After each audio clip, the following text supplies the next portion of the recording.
without. They have withdrawn, they have evacuated all of their military personnel from the Arabian side of the Gulf. But yesterday was the most humiliating moment of them all. They begged the Iraqi resistance for 24-hour ceasefire so that they could withdraw all remaining American forces from Iraq, which have occupied Iraq ever since the end of the war in 2003. And they've now moved every one of the American forces out of Iraq and into Turkey. NATO has withdrawn its troops from Iraq. Who knew NATO had troops in Iraq? The North Atlantic Treaty Organization had troops in Iraq, which they have now withdrawn. Poland. Who knew Poland had troops in Iraq?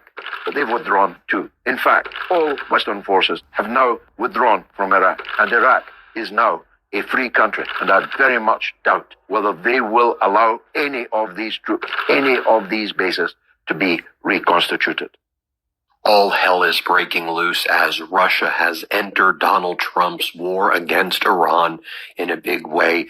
Russia ain't hiding the fact that it has been sending drones to Iran along with satellite imagery, targeting data, and intelligence support that has been crippling to the United States. And Vladimir Putin and Lavrov and Yushakov and Dmitriev, the crew that keeps on meeting with Witkoff and Kushner, who keep getting more concessions out of the United States, they're out there bragging and boasting that the United States military bases throughout the Middle East have been obliterated. You want to use the word obliterated, Donald?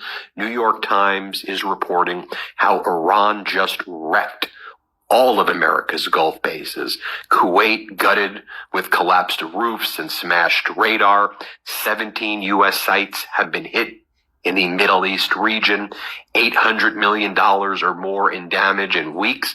Our troops have basically abandoned all of the American military bases in the Middle East. May I repeat that?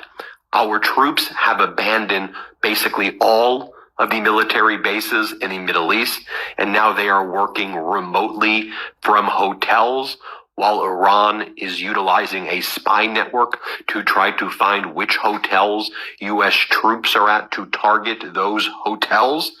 As Anthony Scaramucci writes, a forever basing empire is a $1 trillion liability. Time for a lean Navy over the horizon posture before the next war bleeds us dry. The next war, Anthony, how about this right here?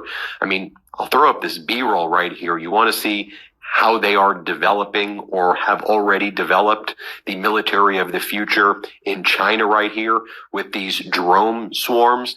You see, unlike the United States that has continued to build these outdated THAAD and Patriot systems, which we forced on and pushed on the Middle East allies and others, these drone swarms and the drone interceptors, because that's how wars are fought now in 2026, have been perfected by China. And